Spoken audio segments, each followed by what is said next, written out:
The rap game has always been cutthroat, especially in its roughest corners. It's not always the enemies. Somebody named OTF Jam, they said they've been calling him a rat. In court, Gunna admitted that YSL is a gang. YSL as a gang must end. Is that your statement or acknowledgement? Yes. Even TK's own girlfriend gave him up to the authorities, which added to the case against him. And they high-fived each other, and Jalen said he caught your first. Today we're talking about 12 rappers who got backdoored. Some survived, some didn't. The main lesson is clear. Not everyone around you is real. Let's start with Young Thug. His story is one of the craziest examples. Young Thug, one of the most popular rappers of our time, was arrested in 2022 in a huge RICO case. Prosecutors said he was a leader of YSL, which they claimed wasn't just a music label but a dangerous street gang. This wasn't just a small case. These were major federal charges. It shocked everyone because Thug was at the top of his game, with hit albums like So Much Fun and songs with billions of streams. But what made it worse was how the case was built. The feds used information from people close to Thug, including Miles Farley, a.k.a. Slato, and rapper Gunna, who were accused of cooperating with the police. That's what made this a real backdoor situation. Acknowledge the following statement. I recognize, accept, and deeply regret that my talent and music indirectly furthered YSL the gang to the detriment of my community. YSL as a gang must end. Is that your statement or acknowledgement? Yes. Imagine that. Someone from your own team helping build a case that could lock you up for decades. That's what you call snake behavior. What made it even worse was how the prosecutors used Young Thug's own music against him, twisting his lyrics to make it look like he was involved in crimes. The whole situation shocked the culture because Thug was at the top of his career, not falling off. He was in his prime, changing the rap game with his unique sound, fashion, and trap influence. He inspired a whole generation of artists. After nearly 2 years of fighting the case, Thug took a plea deal in 2024 and got out on probation, but the damage had already been done. His career momentum was broken, and the betrayal from people close to him left a deep scar. Thug's story is a perfect example of being backdoored. It shows that no matter how far you make it in the rap game, even your closest people can flip on you when things get serious. Everyone talk about loyalty, but when real consequences come, a lot of people will save themselves and leave you hanging. Same kind of thing happened to Lil Durk. His situation is wild too, and proves that even top names in the streets aren't safe from betrayal. Durk has been a solid voice in drill and trap for years, building his brand with only the family, while dealing with constant loss and beef.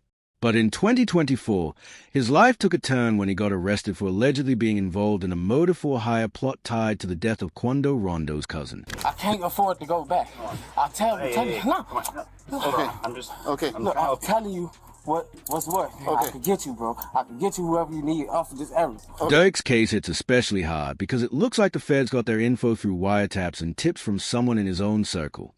Many believe the person who snitches Jam, who allegedly wore a hidden wire for years to help authorities gather evidence.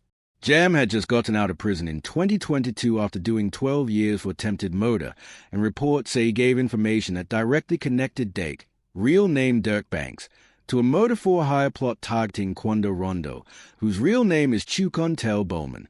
Chicago rapper King Yella even claimed he heard Jam personally say that Dirk was involved in the killing of Bowman's cousin, Lil Pab, which was believed to be payback for King Von's death. What made the betrayal even worse was how close Jam supposedly was to the circle, and how high Dirk's status was at the time. Because I have nothing to add. I have nothing to run from. At just 16 years old, TK was involved in a 2016 home invasion that ended in murder. The whole thing was a set-up plan with people he thought he could trust, but when things went wrong, they turned on him. His co-defendant snitched, made deals with the police, and left TK to take the fall. That was the first time he got backdoored. While waiting for trial, he cut off his ankle monitor and ran.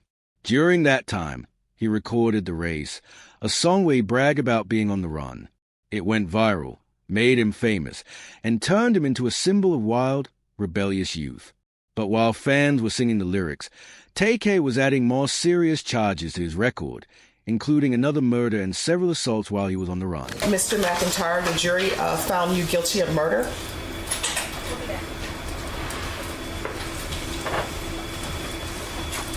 Your punishment is to be assessed at 80 years in the prison. More deals were made behind TK's back, and in the end, he got hit with a harsher sentence, 55 years, while others walk away with lighter time. The same people who hyped him up when he was trending disappeared when it really mattered. That was the second backdoor. TK was young, wild, and talented, but he was surrounded by betrayal and a justice system ready to make an example out of him. His story is a tough reminder that in this game, the people closest to you can set you up and leave you to carry the blame alone. Again, people around him turned. And they high-fived each other, and Jalen said he caught your first body. After Pop Smoke's death, a lot of artists started moving differently. His story became a wake-up call for the entire rap game. What might seem like a harmless flex, like tagging your location, showing off a new watch, or posting a view, can quickly become a trap. In a world full of jealousy, envy, and people looking for an opportunity, being careful online isn't being paranoid. It's about staying alive. Another heartbreaking example is XXXTentacion. His death shook the entire hip-hop community.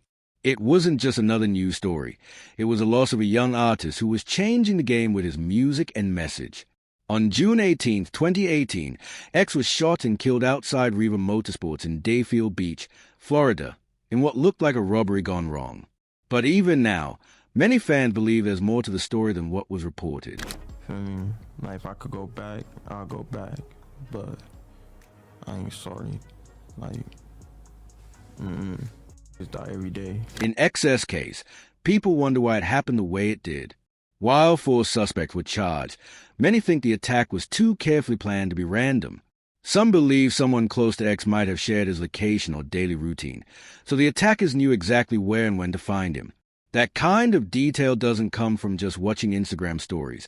It comes from someone on the inside. X's impact on culture was huge, especially with young people. He talked openly about depression, mental health, and pain, topics many rappers avoided. His music gave a generation permission to feel, cry, and heal. After his death, the whole culture mourned deeply. His posthumous album Skins became a big hit, and his song Sad topped the Billboard charts. Even though he was gone, his voice grew louder. What hurts even more is that X was trying to change for the better.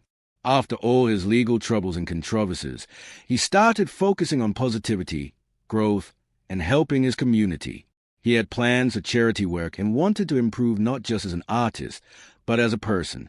Completely honest, a lot of people that was around y'all didn't want to be around y'all before y'all got on. People hated y'all, to be completely real.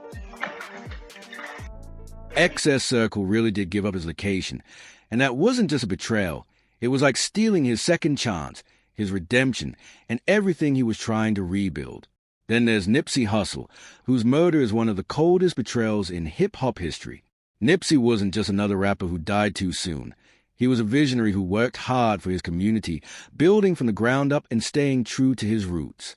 On March 31st, 2019, Nipsey was shot and killed outside his Marathon clothing store in South Los Angeles, a business he set up in his neighborhood to help bring money and hope back to the community. The worst part? He was killed by Eric Holder Jr., someone from the same neighborhood he was trying to uplift. It was a backdoor hit that shook people because Nipsey was doing everything right, while his killer was from his own block. Nipsey was a leader, a father, and someone who showed that you could succeed without giving up your values. He had just started getting big recognition with his album Victory Lap, nominated for a Grammy, but his life and future were cut short. Even though Nipsey won posthumous Grammys and his killer was sentenced, it was too late. Then there's 6ix9ine, whose story is one of the most complicated betrayals in hip-hop. Some see him as both a victim and a villain. In November 2018, he was arrested on serious charges linked to the 9 Trey Bloods gang, which changed his career forever. The backdoor part of his story is messy. He says his own crew betrayed him.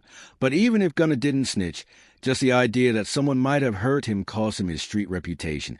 And in hip-hop, how people see you can be everything. That's the end of this deep dive.